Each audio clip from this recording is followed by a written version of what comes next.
പൊന്നാനിപ്പുഴ പണ്ട് ഭാർഗവൻ ദാനം ചെയ്ത കർമ്മഭൂമി തൻ പാപക്കറ തീർക്കുവാൻ തീർത്ഥക്കിണ്ടിതൻ മുരലിലെ പുണ്യാഹ പ്രവാഹമായി മാമാങ്കച്ചോരപ്പാടും കഴുകിയൊഴുകുന്നു.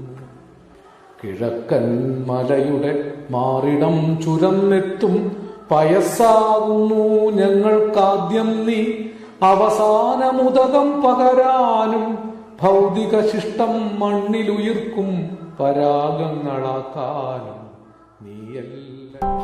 കേരളത്തിലെ രണ്ടാമത്തെ നീളമുള്ള നദിയായ ഭാരതപ്പുഴ 209 കിലോമീറ്റർ നീളത്തിലാണ് ഒഴുകുന്നത്.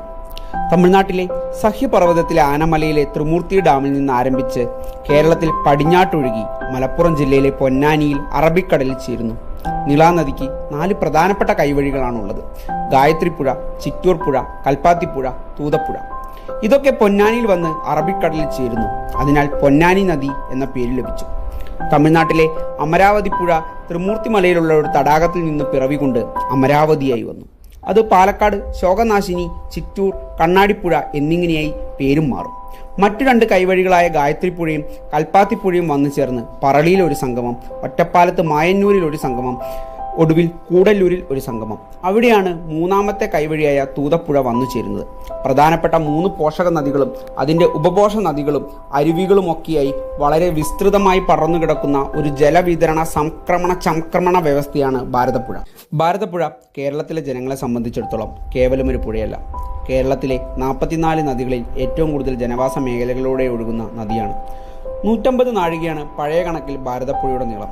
ഏറ്റവും നീളം കൂടിയ നദിയനാൽ നീളനദി എന്ന് വിളിച്ചു. പിന്നീട് നിളാനദി എന്ന് ചുരുങ്ങിയതാണെന്ന് ഒരു കഥയുമുണ്ട്. നിളയ്ക്ക് ഒരു കരമുഖവും ഒരു അഴിമുഖവുമുണ്ട്. നിളയുടെ കരമുഖം പാലക്കാടും അഴിമുഖം പൊന്നാനിയിലുമാണ്. കരവഴിയും കടൽ വഴിയും ഇടനാട്ടിലേക്ക് ധാരാളം അറിവുകൾ വന്നിട്ടുണ്ട്. പുരാതന കാലങ്ങൾ മുതൽ തന്നെ കരവഴിയും കടൽ വഴിയും ധാരാളം അറിവുകൾക്കും അധിനിവേശങ്ങൾക്കും സാക്ഷിയാണ് ഭാരതപ്പുഴ. ഭാരതപ്പുഴ അപായകരമാം വിധം നശിക്കാൻ തുടങ്ങിയത് 20ാം നൂറ്റാണ്ടിൻ്റെ 2ാം പകുതിയിലാണ്. യാതൊരു തത്വദീക്ഷയും ഇല്ലാതെയാണ് മണൽവാരൽ ഒരു വലിയ വ്യവസായമായി മാറിയത്. അനേക സഹസ്രാബ്ദങ്ങൾ കൊണ്ട് പാറ പൊടിഞ്ഞുണ്ടായ ചെറിയ മണൽത്തരികൾ മുഴുവൻ ഒരു വൻ കച്ചവട ലോബി വാരിക്കൊണ്ടുപോയി. വൃഷ്ടിപ്രദേശങ്ങളിലെ വനങ്ങളെല്ലാം വെട്ടിവെളുപ്പിച്ചു. ഭാരതപ്പുഴയുടെ ഏറ്റവും വലിയ കാച്ച്മെന്റ് ഏരിയ സൈലന്റ് വാലിയും ചേനോത്ത് നായർ റിസർവിലും ധോണിയിലും അകമല വാരത്തിലുമായിരുന്നു. കുളിച്ചു പോകുമ്പോൾ കാല് ചൂടെടുക്കും. കാരണം എന്താ, പുല്ലുകളൊന്നുമില്ല ആ കാലഘട്ടങ്ങളിൽ. ഒരു 40-45 വർഷം മുമ്പൊക്കെ വെളുത്ത മണലായിരുന്നു. അപ്പോൾ കാല് പൊള്ളുമ്പോൾ തോത്തുമുട്ട് നനച്ചിട്ടിട്ട് അയിമ കയറി നിൽക്കും. കാരണം നടക്കാൻ പറ്റത്തില്ല. അത്രയും നല്ല മണലും നല്ല സൗകര്യവും വൈകുന്നേരങ്ങളിൽ വന്ന് ഇരിക്കാനും ഫാമിലി ആയിട്ട് ഇരിക്കാനും എല്ലാ സൗകര്യങ്ങളും ഉണ്ടായിരുന്നു. പക്ഷേ എപ്പോഴും വെള്ളം ഉണ്ടായിരുന്നു. വെള്ളം എങ്ങനെയാ വെച്ചാൽ നല്ല പളങ്ക് പോലത്തെ വെള്ളമായിരുന്നു. ആ വെള്ളം മീന് ഞങ്ങൾ ചെറുപ്പത്തിലെല്ലാം വന്ന് മീൻ പിടിക്കുമായിരുന്നു. നല്ല മീൻ പിടിക്കും. പക്ഷെ ഇപ്പോൾ ഈ മണലും കാര്യങ്ങളും എടുത്ത കാരണമായിരിക്കുന്നതുകൊണ്ട് ഇപ്പോൾ കാടായി മാറിയിരിക്കുകയാണ്. ഇപ്പോൾ പുറത്തേക്ക് ഇറങ്ങാൻ കഴിയില്ല. നായ്ക്കളൊക്കെ പൊന്തൻ്റെ ഉള്ളുണ്ടാവും, പന്നികളുണ്ടാവും. അപ്പോൾ വളരെ ബുദ്ധിമുട്ടാണ്, നശിച്ചിരിക്കുകയാണ് ഇപ്പോൾ. ഭാരതപ്പുഴയെ സംബന്ധിച്ചുള്ള കേരളത്തിലെ ഏറ്റവും വലിയ പുഴയാണ് ഭാരതപ്പുഴ എന്ന് പറഞ്ഞാൽ. പേരെടുത്ത സ്ഥലമാണ്. പല സിനിമ ഷൂട്ടിങ്ങുകൾ ഇവിടെ തന്നെ, ഒറ്റപ്പാലം എന്ന് പറഞ്ഞാൽ സിനിമ ഷൂട്ടിങ്ങിൻ്റെ ഏറ്റവും പ്രധാനപ്പെട്ട സ്ഥലമായിരുന്നു. ഏറ്റവും കൂടുതൽ ഷൂട്ടിംഗ് നടന്നത് ഇവിടെയായിരുന്നു. മറ്റേ ഇപ്പം എല്ലാം നഷ്ടപ്പെട്ടിരിക്കുകയാണ്. അതൊക്കെ തന്നെ. പിന്നെ ഇപ്പോൾ വൈകുന്നേരം ഞങ്ങൾക്ക് ഇവിടെ നിൽക്കാൻ വേറെ സ്ഥലങ്ങളൊന്നുമില്ല. അപ്പോൾ വൈകിട്ട് ഞങ്ങൾ പഴയ ആൾക്കാർ ഇവിടെ വന്ന് നിൽക്കും, കുറച്ച് കാറ്റ് കൊണ്ടിട്ട് ഇങ്ങനെ നിൽക്കും. ഇപ്പോൾ 2 തലയും മുട്ടി വെള്ളം വരുന്ന കാലം ആണ് ഇത്. ഈ കർക്കിടം ഈ മാസങ്ങളിലൊക്കെ വെള്ളം വരുന്ന സ്ഥലങ്ങളാണ്. പക്ഷെ ഇപ്പോൾ വെള്ളമില്ല. കാരണം ഇപ്പോൾ വീട്ടിൽ തന്നെ മഴ പെയ്ത് കഴിഞ്ഞാൽ ആ വെള്ളം ഇവിടെ വന്ന സെക്കൻഡ് കൊണ്ട് ഇവിടുന്ന് ഒഴുകി കടലിലേക്ക് പോവുകയാണ്. വെള്ളം കിട്ടി. ഗായത്രിപ്പുഴയും ഭാരതപ്പുഴയും സംഗമിക്കുന്നത് ഒറ്റപ്പാലത്തിനടുത്ത് മായന്നൂരിലാണ്. 2011 മായന്നൂർ പാലം പൂർത്തീകരിച്ച് ഉദ്ഘാടനം നടത്തിയത്. വർഷങ്ങളെടുത്ത് പൂർത്തീകരിച്ച പാലം കാണാൻ ജനങ്ങൾ കൂട്ടത്തോടെ തിങ്ങി വന്നത് അന്നത്തെ പത്രവാർത്തകളിൽ നിറഞ്ഞിരുന്നു.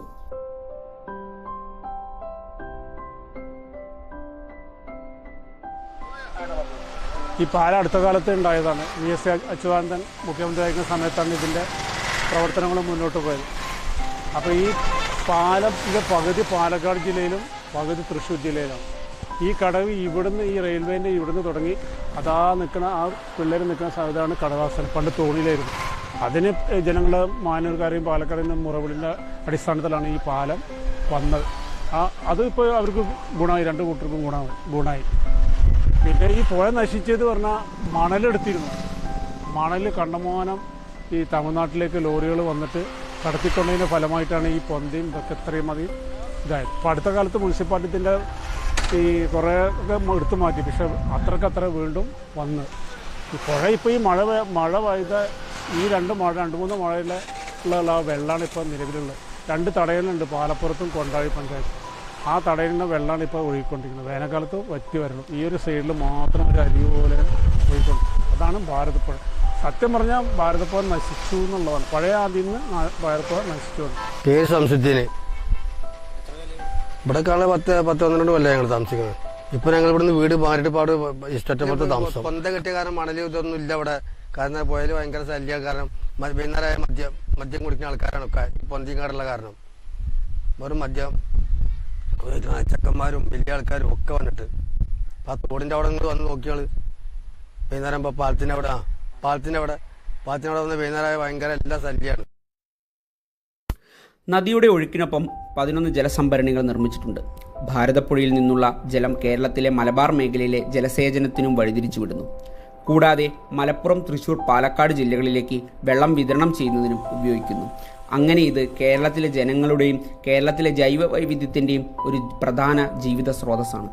നൽകുകയും നിലനിർത്തുകയും ചെയ്യുക എന്ന കടമ നിശബ്ദമായി നിർവഹിക്കുന്ന നദിയായ ഭാരതപ്പുഴ കഴിഞ്ഞ ദശകത്തിൽ വെള്ളപ്പൊക്കവും വരൾച്ചയും ജലമലിനീകരണവും ജലദൗർലഭ്യവും കണ്ടു.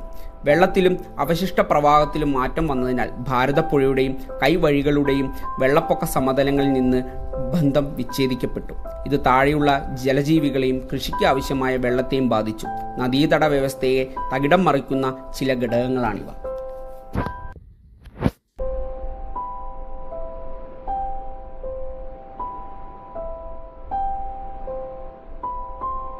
സാഹിത്യത്തിലും വളരെയധികം സംഭാവനകൾക്ക് പ്രേരിപ്പിച്ചിട്ടുള്ള നദിയാണ് നിള.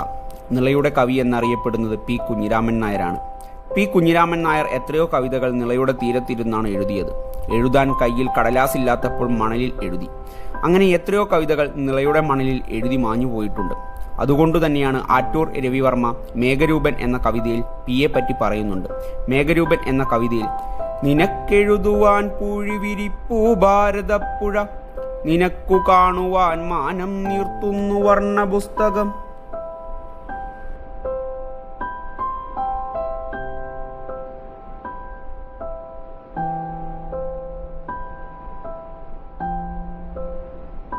എഴുത്തിൽ മാത്രമല്ല, ഒട്ടനവധി നാടകങ്ങളും സിനിമകളും എഴുതാൻ നിള കലാകാരന്മാരെ പഠിപ്പിച്ചു. വിഷാദമധുര മനോഹരമായ എത്രയോ സിനിമാ ഗാനങ്ങൾക്കും ഗസലിനും പ്രമേയമാണ് നിള. M.T. വാസുദേവൻ നായർ എന്ന മഹാപ്രതിഭയ്ക്ക് ജന്മം നൽകിയതിന് സാക്ഷിയായ നാടാണ് നിളാ നദിയുടെ ദൃശ്യചാരുത നിറഞ്ഞു നിൽക്കുന്ന കൂടല്ലൂർ ഗ്രാമം. നിളയുടെ കഥാകാരൻ എന്നറിയപ്പെടുന്നത് M.T. ആണ്. വള്ളുവനാടൻ മിത്തുകളും ശൈലികളും വായനക്കാർക്ക് കടം തന്ന കഥാകാരൻ.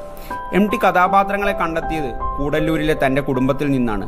കുട്ടിയടത്തിയും ഭ്രാന്തൻ വേലായുധനും ലീലയും എല്ലാം ഒരു ചെറുനൊമ്പരമായി ഹൃദയത്തിലെ ആഴങ്ങളിൽ എവിടെയോ കിടപ്പുണ്ട്. കൂടല്ലൂരും കണ്ണാന്തളിപ്പൂക്കളും നിളയും വള്ളുവനാട്ടിലെ മനുഷ്യരും M.T.യുടെ കഥകളിലൂടെ മലയാളികൾക്കാകെ പരിചിതമായി.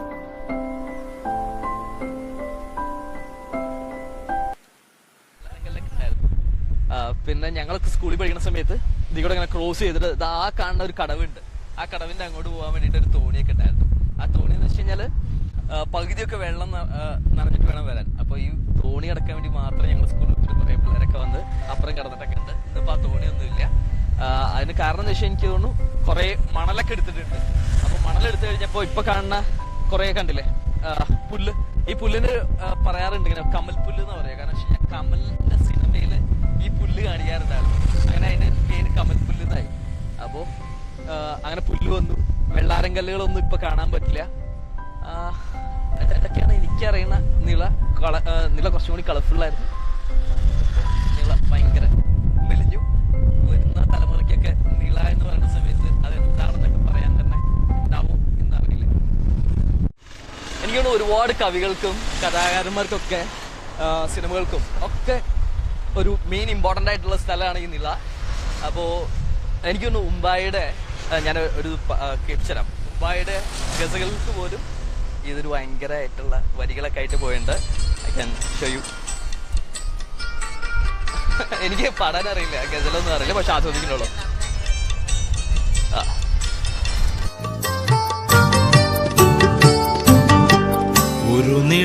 തീരത്ത് ഒരുങ്ങി വന്നെത്തുന്ന ശരത്കാല ശശിലേഖ പോലെ, ഒരു തീരത്ത് ഒരുങ്ങി വന്നെത്തുന്ന ശരത്കാല ശശിലേഖ പോലെ, മനസ്സിന്റെ ഉമ്മറവാതിൽ കലന്തിനു ഒരു വട്ടം കൂടി നീ വിരുന്നു വന്നു. എന്റെ പ്രിയ സഖി എനിക്കായൊരുങ്ങി